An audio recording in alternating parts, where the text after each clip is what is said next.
People love to say history was full of wisdom, but honestly, half of civilization survived by obeying laws that sound like they were drafted during a medieval concussion. And trust me, whatever bizarre rule you're imagining right now, it only gets dumber from here. 1. In medieval England, it was illegal to turn down the king's mustard. Imagine a world where refusing a condiment is a criminal offense. Yes, in the 12th century, if the king offered you mustard and you said, "No thanks," congratulations. You just insulted the monarchy, the kingdom, and apparently the entire concept of flavor. I love that somewhere in England's legal archives there was once a scribble saying essentially, "Thou shalt respect the mustard." This tells you everything you need to know about medieval priorities. Plague spreading? Hey, whatever. Roads full of bandits? Sounds right. But decline the royal mustard like a picky 5-year-old and suddenly you're a national security threat. The law eventually faded away, probably after someone realized policing condiment enthusiasm was not the best use of government time. But still, imagine having to pretend mustard is life-changing just to stay out of trouble. Truly, the justice system has always had range. 2. In ancient Sparta, it was illegal for men to do their hair without permission. Sparta, the land of brutal warriors, also doubled as the world's strictest hair salon. Spartan men were legally required to maintain one of the most aggressively specific grooming routines in history, and doing your hair the wrong way was practically treason. Imagine living in a society where you could survive battle but get fined because your curls weren't war-ready. The Spartans believed good hair signaled discipline, courage, and the kind of emotional stability you only get from lifting boulders before breakfast. And honestly, it tracks. These were people who solved most problems by throwing someone off a cliff, so naturally, tiny aesthetic details mattered. I like to picture a hulking Spartan soldier standing silently while another man inspects his ponytail for compliance. Sorry, Leonidas, the ends are uneven. Report to the gym or the grave. Your choice. Truly, the birthplace of military chic. 3.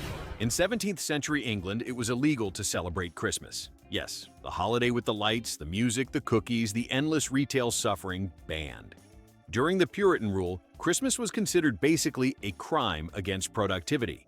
The logic was, why would anyone spend a day feasting and singing when they could be not doing that?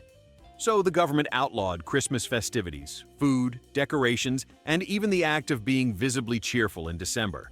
I imagine neighborhood snitches peeking through windows whispering, "I heard laughter. Call Parliament." If they saw you sneaking a mince pie, you were practically a cartel kingpin.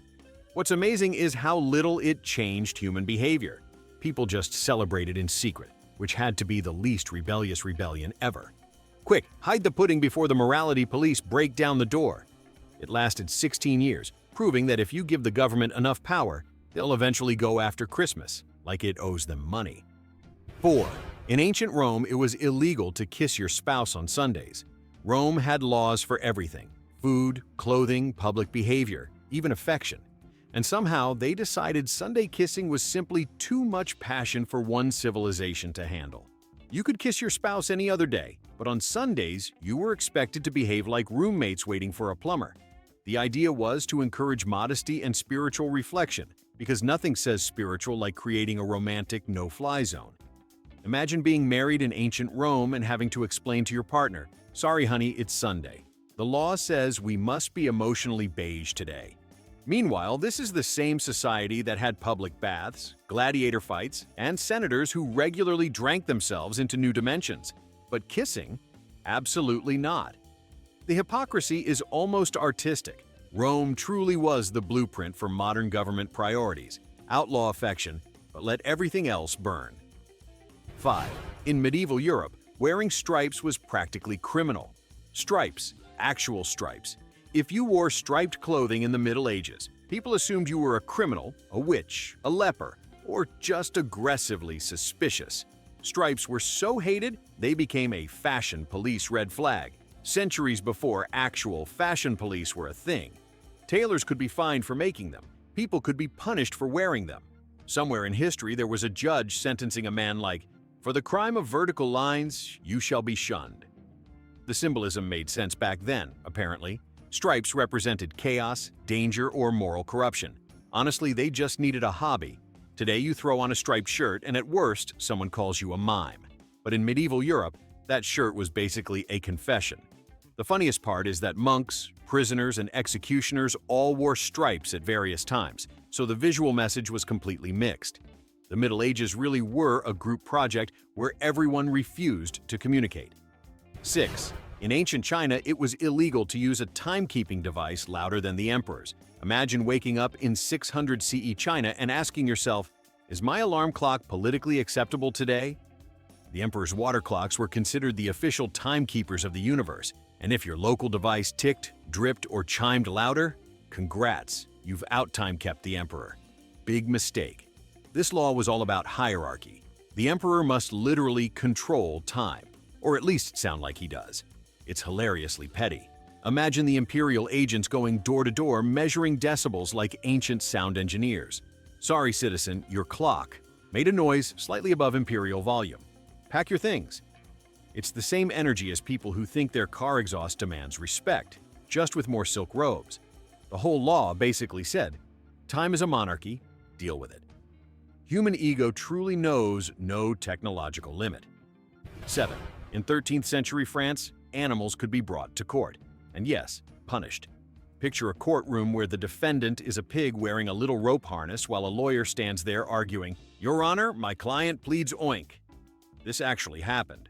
Pigs, goats, even insects were sometimes put on trial for crimes ranging from crop destruction to general disrespect. Judges delivered verdicts with complete seriousness, like they were auditioning for a medieval courtroom drama. Some animals got excommunicated, others were executed, and once, a donkey was acquitted because villagers gave testimony that she had a good character. I wish I were kidding. On one hand, it shows early attempts at fairness. On the other, it's a reminder that humanity has always been deeply committed to missing the point. Meanwhile, humans back then were committing actual crimes daily.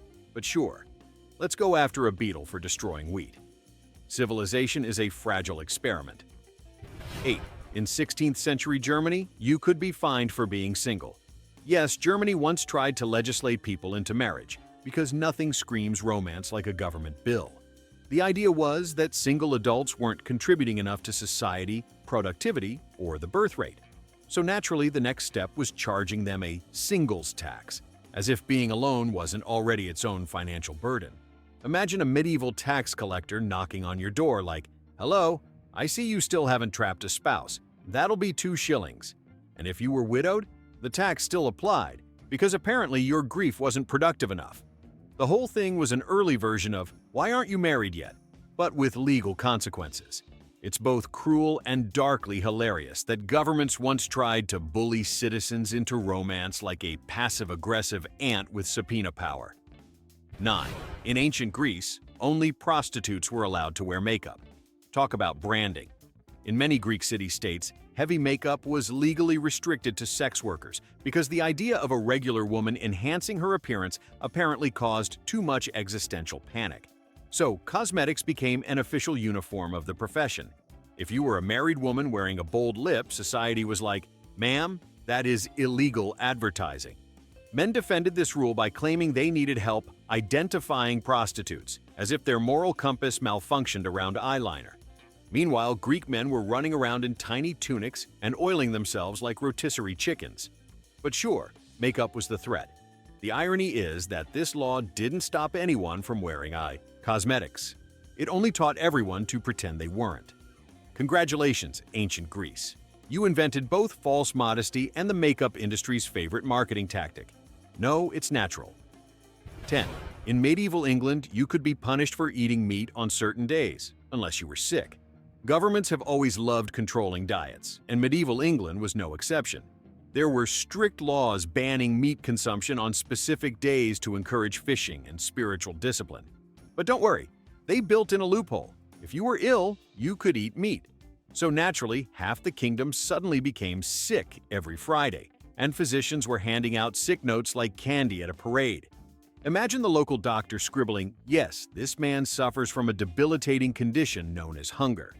Officials kept trying to crack down on the fake illness trend, but shockingly, people chose steak over starvation. It's one of the earliest examples of the human instinct to bypass dumb rules with even dumber excuses. The entire kingdom basically cosplayed chronically ill just for a piece of beef. 11. In 15th century Scotland, It was illegal to play golf. Yes, the birthplace of golf briefly banned golf. Why? Because men were golfing instead of practicing archery, which the government felt was more useful for national defense. Honestly, fair enough. If your army is struggling, maybe retire the 9-iron. But the law created absolute chaos. People kept sneaking onto fields, playing outlaw golf like it was some underground sport. Imagine being arrested with nothing but a bag of wooden clubs and the world's most boring alibi. "Officer, I swear I was practicing archery." The ban lasted decades and created the first recorded case of golfers acting like they were oppressed. Eventually, the crown gave up and let everyone swing their little sticks again.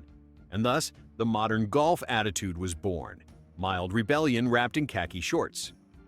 12. In ancient Egypt, it was illegal for brewers to make weak beer. Egyptians took beer seriously. Like, this is basically a food group seriously. Weak beer was considered an insult to the gods, the pharaoh, and the human liver. Brewers who watered down their product faced fines, beatings, or, because Egypt never did anything halfway, execution. Imagine a government so committed to quality control they'd rather kill a brewer than let a citizen experience a disappointing buzz. Honestly, modern craft breweries could never. What's hilarious is that Egyptians drank beer daily, including children, because water wasn't safe, but alcohol was. So the government was basically saying, if you're going to give kids alcohol, at least make it strong. Civilization is a miracle built on questionable priorities. 13. In medieval Italy, doctors were required by law to taste a patient's urine. Before you panic, the idea was to diagnose illness based on flavor. Profiles. Yes, flavor profiles, as if the human bladder were a winery. Medieval Italian law codified this as standard practice, meaning doctors weren't just allowed to taste urine, they were legally obligated. Imagine dedicating your life to healing humanity only to have the government hand you a chalice of bodily misery like, "Sip for science." People believed different illnesses created unique notes in urine, leading to phrases like, "Ah yes, a hint of sweetness, probably diabetes," which was both true and absolutely traumatizing. It makes you appreciate modern medicine. Today, doctors use lab tests. Back then, they used taste buds. Some traditions can stay dead. 14. In 18th century Britain, it was illegal to whistle in a coal mine after dark. This wasn't superstition, it was law. Miners believed whistling attracted evil spirits or caused cave-ins. The government, apparently thinking, sure, why not, wrote it into official policy. So whistling at night wasn't just bad luck, it was punishable. Imagine working 12 hours underground covered in dust and getting fined because you absent-mindedly hummed through your teeth. The logic feels like a company handbook written by people who hate joy. Miners followed the rules so strictly that if someone whistled, everyone would freeze like they'd summoned Voldemort. It's impressive how seriously humans will take something once the government slaps a fine on it. Honestly, modern workplaces have the same vibe. Just swap whistling for breathing too enthusiastically near management.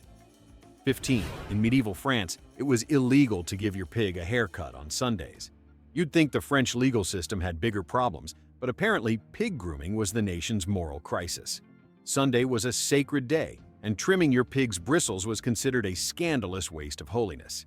Imagine the scene. Your pig looks like a hairy football, you reach for the shears, and your neighbor immediately screams, "Sacrilege!"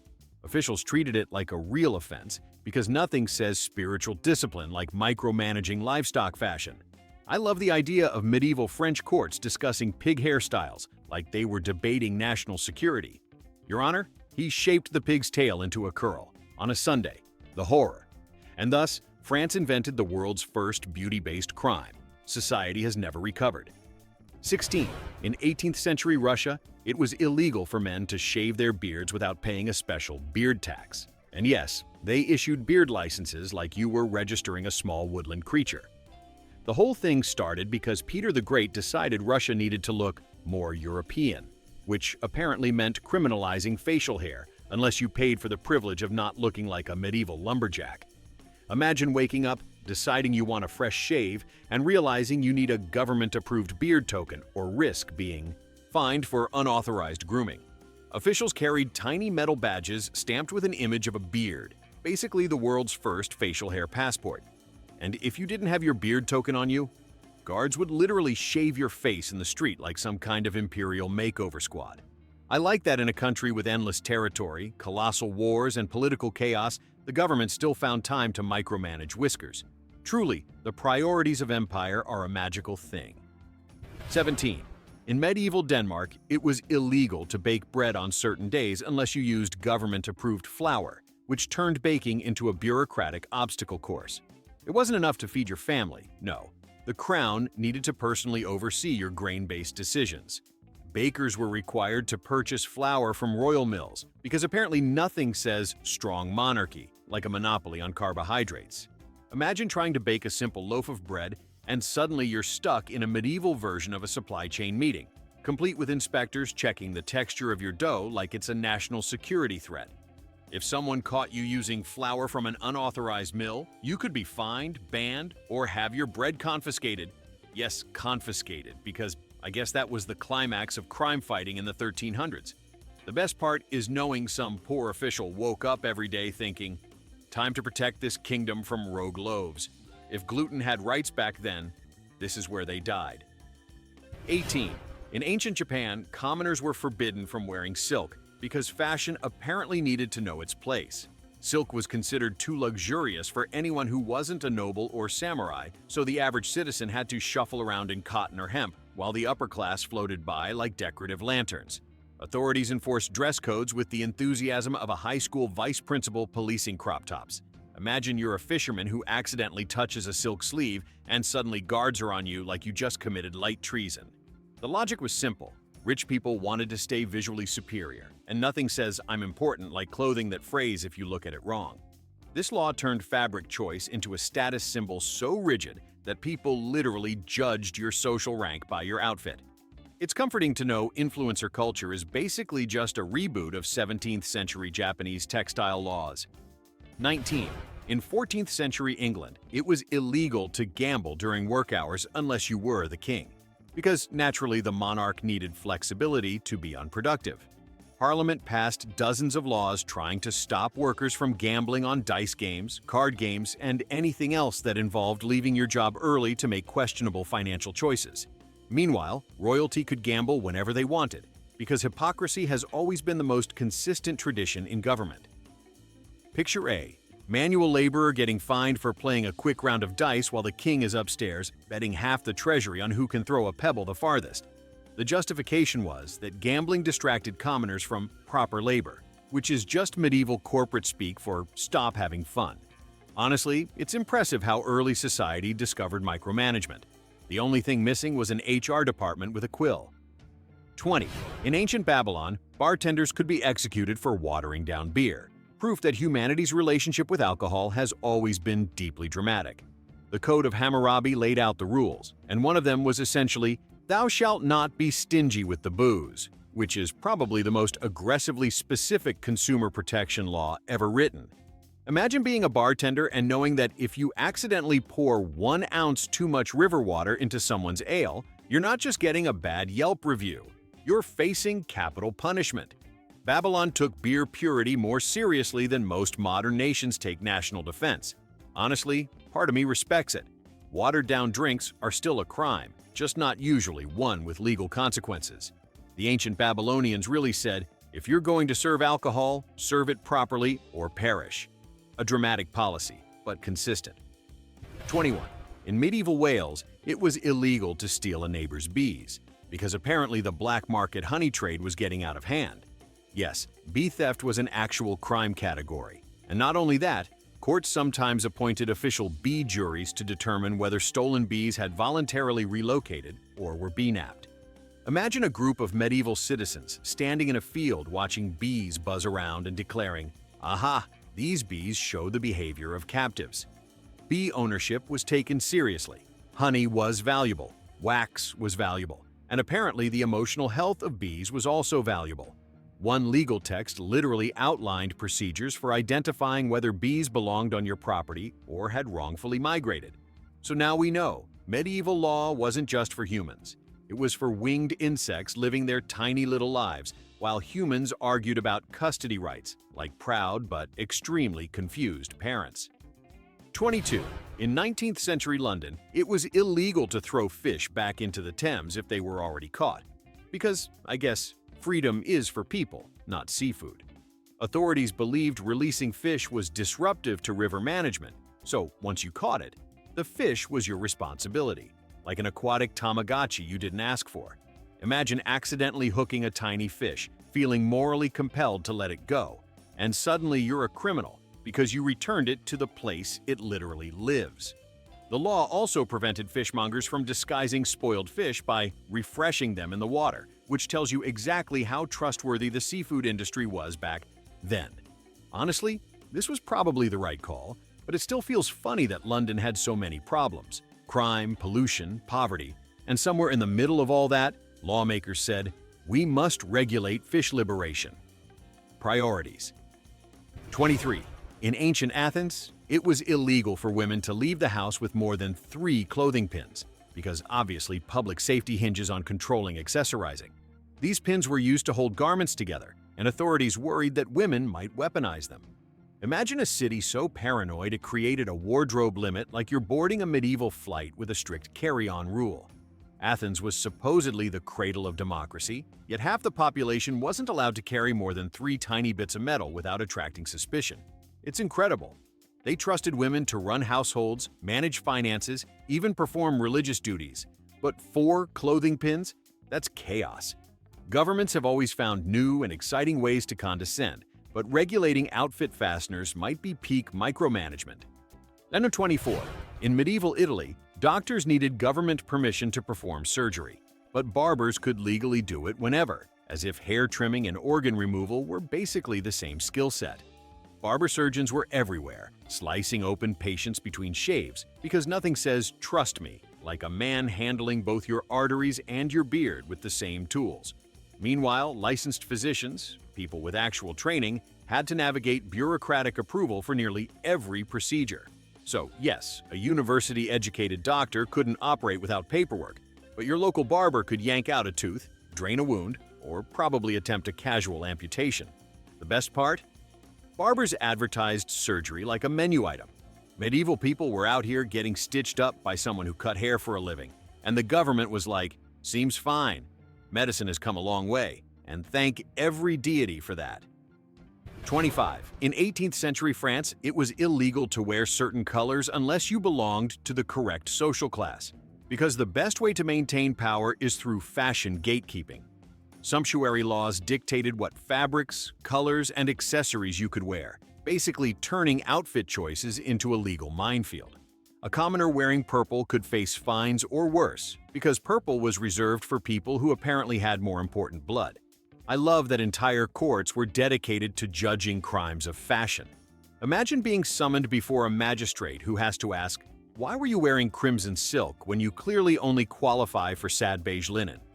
It's the original version of designer brand snobbery, except with actual legal consequences. Somewhere out there, a French official wrote down, "Peasants must visually remain peasants," and everyone just nodded like that wasn't wildly deranged. 26. In ancient Egypt, it was illegal for workers to stop building pyramids without government approval, even if the problem was, "I am literally dying." Workers labored in brutal heat, with the law essentially stating that the only acceptable reason to pause was if a supervisor allowed it.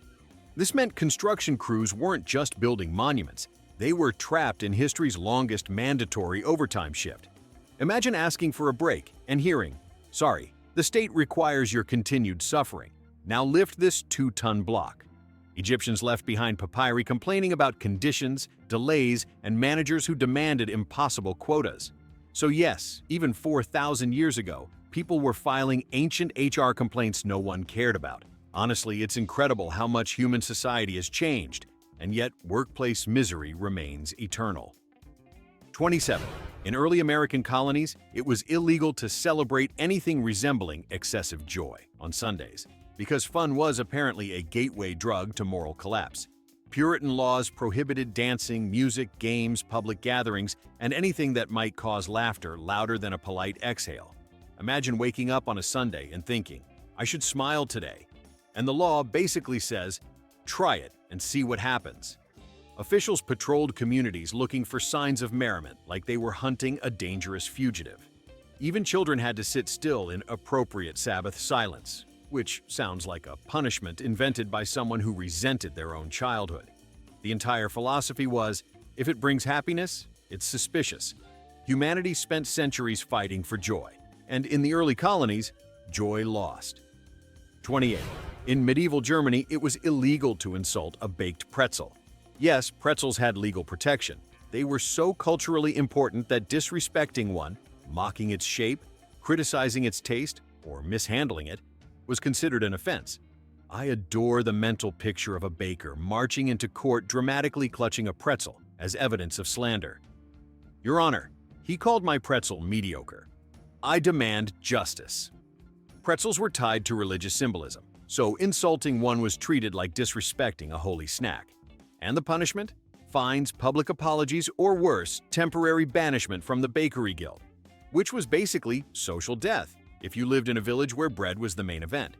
Medieval Europe really said, you can trash the king, but say one rude thing about a pretzel and you're done. 29. In ancient Rome, it was illegal to bury someone inside the city, but people kept doing it anyway, forcing Rome to create increasingly specific anti-burial laws, like they were patch updates. Cemeteries were required to be outside the city walls for religious reasons, public health reasons, and probably just because ancient Romans didn't want to live next to a graveyard like an accidental Halloween attraction. But families kept sneaking bodies into private property, courtyards, and even basements, turning Rome into a citywide round of guess what's under the floorboards. So lawmakers created stricter and more dramatic penalties, including fines that would bankrupt modern nations, all because people refused to walk an extra mile to bury Uncle Gaius. It's the perfect demonstration of ancient stubbornness. The government said stop, citizens said no, and Rome became the birthplace of the world's first anti-zombie zoning regulations. Human nature truly never changes. And there you have it. Centuries of human decision-making proving we've always been this dumb. Drop your pick for the weirdest law below and stick around. It only gets dumber from here.